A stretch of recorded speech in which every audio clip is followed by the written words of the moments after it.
c'est de leur dire que nos prisons ne sont pas faites pour les Maliens. Ce n'est pas un lieu où on doit mettre un être humain. J'étais une nuit à la MCA et malheureusement, j'ai pu constater, j'ai causé avec certaines personnes, une prison faite pour 400 personnes. Ils sont aujourd'hui près de 4000. 4000 personnes. J'ai passé une nuit avec 3 autres personnes sur un matelas de 2 places. Mais dans la grande salle où nous étions, on était 178. Mais moi, je pense que là-bas, on était même très heureux. Et j'ai vu d'autres Maliens, d'autres personnes, dans des cages comme des animaux, et ça, c'est insupportable. Le Premier ministre, bonsoir à tous les autres collaborateurs du Premier ministre et Monsieur le ministre Ibrahim Kassamega. Je suis d'abord très honoré d'avoir eu accès à vous, à la primature, et puis cette audience. Je suis principalement venu vous remercier, et surtout remercier vos collaborateurs. Je remercie infiniment vos collaborateurs parce qu'ils étaient les premiers à me rendre visite à Koulikoro. Ils étaient venus plusieurs fois, constamment. Ils sont venus nombreux et ils sont toujours venus avec les mains pleines. Et il m'arrivait souvent des moments où je me pose la question, est-ce que moi-même je ne travaille pas à la primature pour qu'on me donne autant de considération et d'importance. Et ça m'a vraiment marqué, ça m'a touché. Beaucoup d'autres personnes que je n'ai pas vues m'ont envoyé des émissaires pour me faire des gestes ou bien pour assister ma famille. Certains sont passés par la grande famille pour avoir accès à moi, à ma famille. Et ça m'a vraiment touché. Et je me dis, un pays dans lequel les premiers responsables pensent à des citoyens ordinaires, ça veut dire qu'ils ont le souci de l'ensemble du pays. C'est pour cela que je me disais, il fallait que je vienne officiellement de vive voix vous remercier tous. Vous remercier du fond du cœur. Parce que si c'était que les amis du M5 qui me rendaient visite, je pouvais dire nous sommes toujours ensemble, ça c'est la famille. Mais il y a beaucoup d'autres travailleurs de la primature qui sont passés avec des gens également que je n'ai jamais vus, que je ne connais même pas, qui voulaient juste me voir, mais ils sont venus avec des gens de la primature. Ils sont nombreux. C'est pour cela qu'aujourd'hui, il était important pour moi de passer, vous voir, vous remercier.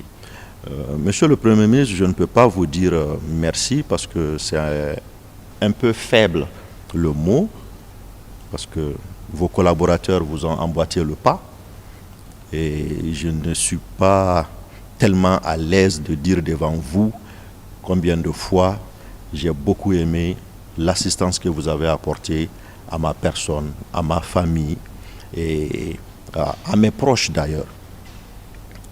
Et c'est le lieu de dire que beaucoup de gens me posaient cette question souvent, mais tu es en prison, qu'est-ce que le Premier ministre il fait?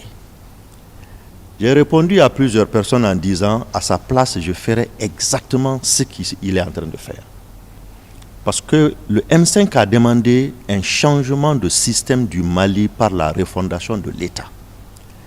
Est-ce que vous serez d'accord avec moi que quand ton parent ou ton proche est en prison, ça ne te donne aucun droit de t'immiscer dans les affaires de la justice? Parce que nous voulons le changement, c'est ce qu'on veut combattre. Donc si le Premier ministre ne se mêle que de ses affaires et laisse la justice faire ses affaires, c'est ça le pays que nous voulons avoir. Donc je suis parfaitement d'accord avec sa posture. Donc je le dis entre parenthèses et j'en passe parce que pendant cette détention, c'était des journées longues, mais enrichissantes parce que je passais plus de temps à réfléchir et à noter. Et dans cette réflexion, je me suis dit, quand je vais avoir l'occasion de parler à des autorités de ce pays, la première des choses, c'est de leur dire que nos prisons ne sont pas faites pour les Maliens. Ce n'est pas un lieu où on doit mettre un être humain. J'étais une nuit à la MCA et malheureusement, j'ai pu constater, j'ai causé avec certaines personnes, une prison faite pour 400 personnes. Ils sont aujourd'hui près de 4000. 4000 personnes. J'ai passé une nuit avec 3 autres personnes sur un matelas de 2 places. Mais dans la grande salle où nous étions, on était 178. Mais moi, je pense que là-bas, on était même très heureux. Et j'ai vu d'autres Maliens, d'autres personnes, dans des cages comme des animaux. Et ça, c'est insupportable. Insupportable. Il faut vraiment que nous ayons le courage, soit de raser la MCA, amener les gens ailleurs, ou de créer les conditions pour que les gens ne soient pas condamnés n'importe comment et aller les entasser dans des conditions aussi inhumaines. Ça, je tenais vraiment à le dire, qu'on trouve une solution. Pas parce que j'étais là-bas, mais je pense à ceux qui sont présentement là-bas. Donc ça me permet également de vous dire que j'ai beaucoup mal à la place de notre doyen Bouba Karamogo Traoré. Et j'espère que, Inch'Allah, il va tenir bon et qu'il va retrouver toute sa liberté avec l'aide de Dieu et puis avec l'indulgence de la justice. Je le dis parce que je sais que Bouba représente beaucoup pour le M5. Et aujourd'hui, Bouba nous manque. Donc c'est l'occasion de dire aussi à nos camarades et puis aux collaborateurs de la primature, à vos collaborateurs, Monsieur le Premier ministre, que la chance qu'on m'a donnée, le soutien qu'on m'a apporté, je souhaiterais qu'il fasse autant pour Bouba, pour qu'il puisse supporter cette période-là. Monsieur le Premier ministre, j'ai réfléchi également à notre pays, et c'est pendant que j'étais en détention que j'ai vu la suspension des partis politiques. Personnellement, je ne suis pas d'accord avec cette mesure. Parce que pour moi, on ne peut pas construire le pays sans les partis politiques. Et nous, qu'on ne soit pas parti politique, mais on ne peut pas avoir de différence entre nous et les politiciens. Certains parmi nous sont politiciens de carrière. Nous savons que la gestion du pays, c'est avec les hommes politiques. Les partis apportent quelque chose d'essentiel à la construction du pays. C'est l'animation politique, la réflexion continue pour améliorer la gestion du pays. Cela, on ne peut pas leur occulter et demander à ce qu'ils se taisent ou qu'ils arrêtent toutes leurs activités pendant qu'un dialogue est en cours où on dit que les Maliens doivent avoir la paix, la réconciliation et la cohésion sociale. Mais ces partis politiques, c'est quand même une grande partie des forces vives de la nation.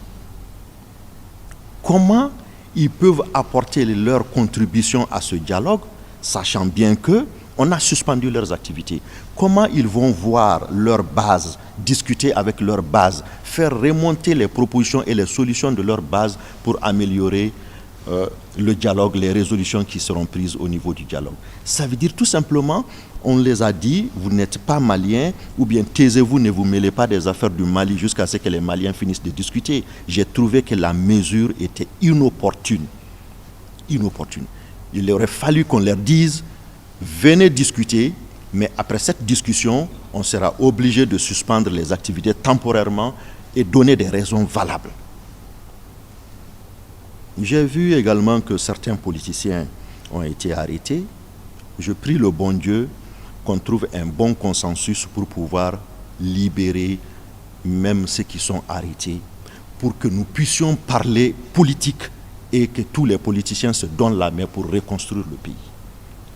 Les ennemis aujourd'hui sont puissants. Les ennemis sont nombreux. Et les ennemis commencent à avoir de l'espoir sur nous. C'est pour cela que nous n'avons aucun choix. À l'intérieur du Mali, aujourd'hui, nous devons créer des conditions idoines pour que tout le monde se parle. Que tout le monde apporte sa contribution.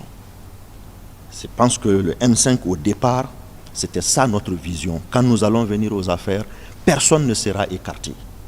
Et ça vaut son pesant d'or, parce que depuis que vous êtes venu, vous n'avez nommé personne parce qu'il est comme directeur national ou autre chose. Vous n'avez changé personne parce qu'il n'est pas du M5 ou il est de l'ancien régime.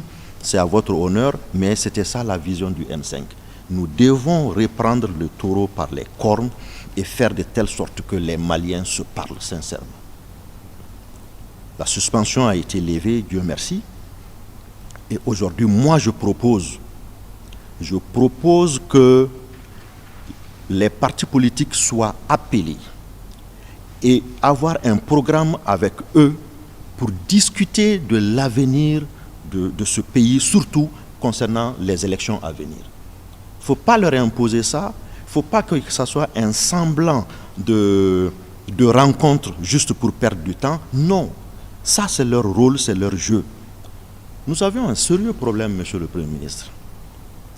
À un moment donné, c'était la carte biométrique. On nous a tous dit qu'on aura la carte biométrique. Moi, aujourd'hui, je n'ai pas ma carte. J'ai fait mes enregistrements le même jour que mon épouse. Elle a sa carte, mais moi, je n'ai pas pu retrouver ma carte. Alors que nous nous sommes battus pendant beaucoup d'années pour avoir des cartes biométriques, pour sa fiabilité et avoir des élections transparentes, crédibles. Mais ces cartes biométriques ne viennent pas à présent. Personne ne s'en offusque, personne n'en parle. C'est le moment de dire aux politiciens, voilà le problème auquel nous sommes confrontés et comment on peut trouver une solution idoine pour pouvoir avoir des cartes biométriques ou bien surseoir à ces cartes biométriques temporairement, mais il faut en parler. C'est le rôle des partis politiques. Et en parlant de cartes biométriques, j'enchaîne avec le fichier électoral. Aujourd'hui, nous sommes quand même dans un pays où on ne peut pas dire que nous avions récupéré le fichier électoral qui était avec une autre société et que jusqu'à présent, on ne nous montre pas que nous avions un fichier électoral mis à jour et dans une très bonne condition d'exploitation. Malheureusement, je trouve que ça va être des taches noires lorsqu'on va vouloir organiser des élections. Nous devons aujourd'hui demander aux politiciens de discuter de comment nous pouvons avoir un fichier électoral fiable et que les partis politiques eux-mêmes soient rassurés que le travail a été fait et qu'on peut aller maintenant à des élections transparentes et crédibles parce que le fichier il est bon. C'est une discussion. Il se pourrait qu'on n'arrive pas à un consensus, mais personne ne dira non, la transition n'a pas pensé à avoir des élections transparentes et crédibles. Ça, il faut donner aux partis politiques leur rôle, qu'ils discutent, qu'ils échangent pour que nous puissions avoir la paix à travers des élections transparentes et crédibles. Et en parlant de paix, je vais terminer avec ça parce que quand on réfléchit durant 4 mois et 15 jours seul, j'avoue qu'il y a tout un livre dans la tête, quoi. Mais pour ne pas abuser de votre temps si précieux, je finis par la paix.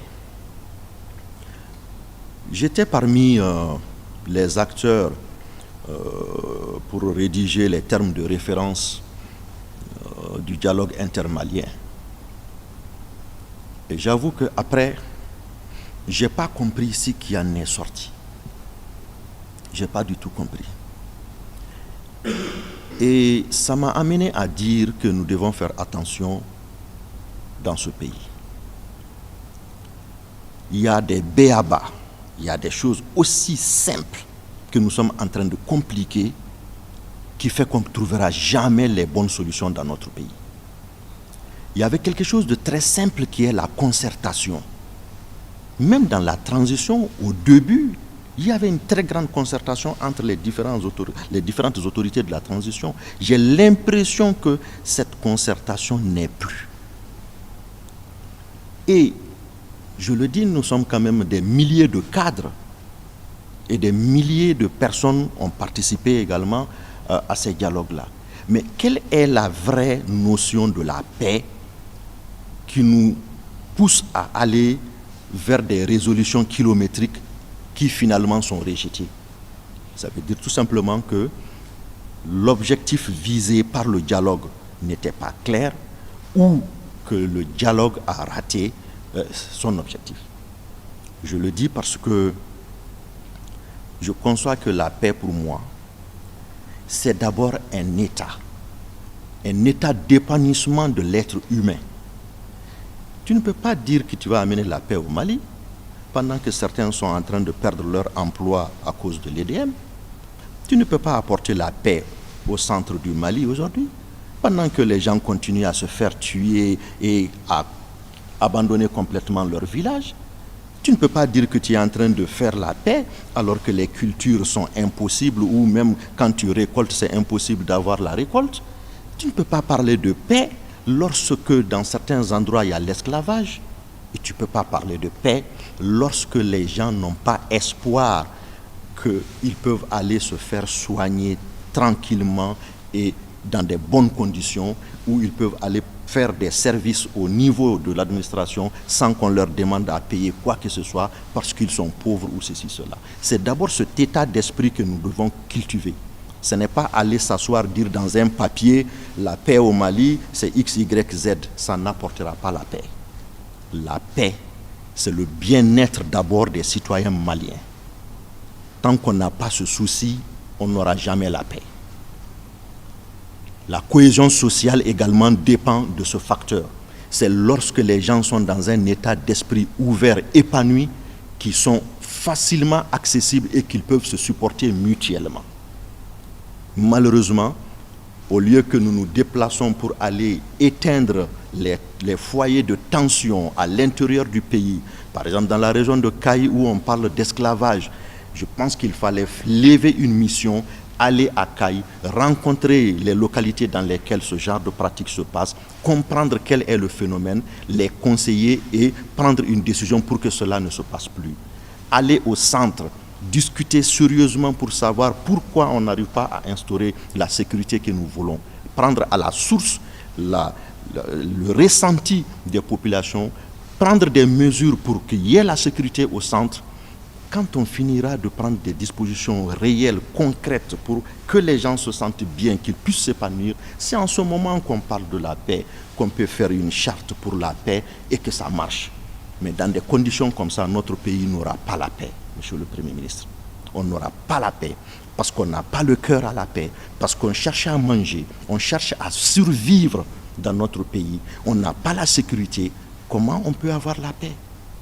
C'est une perte de temps ce qu'on est en train de faire. Je voudrais terminer par ce point, mais je finis par un dernier point qui est la durée de la transition. J'ai bien apprécié le mémorandum du M5 et c'est le lieu de le réitérer. Au fort intérieur des acteurs du M5, au plus fort de la crise, notre souhait, c'est que la transition fasse 3 ans. Ça, c'était notre souhait. Au moins, en tout cas, 3 ans, pour pouvoir régler les grandes questions du Mali. Dieu merci, nous avons fait ce qu'on peut faire jusque-là. Mais continuer aujourd'hui à vouloir prolonger la transition alors que nous sommes en train de régresser, je ne pense pas que ça soit une très bonne chose. Monsieur le Premier ministre, avec votre permission, je m'arrête là parce que je peux dire beaucoup de choses, mais je préfère garder ça pour une autre occasion. Je vous remercie. Je voudrais saluer monsieur le ministre de la Refondation, et Brahimi Kassamega qui a bien voulu s'associer à nous, à mon invitation pour recevoir Kader. J'ai aussi bien écouté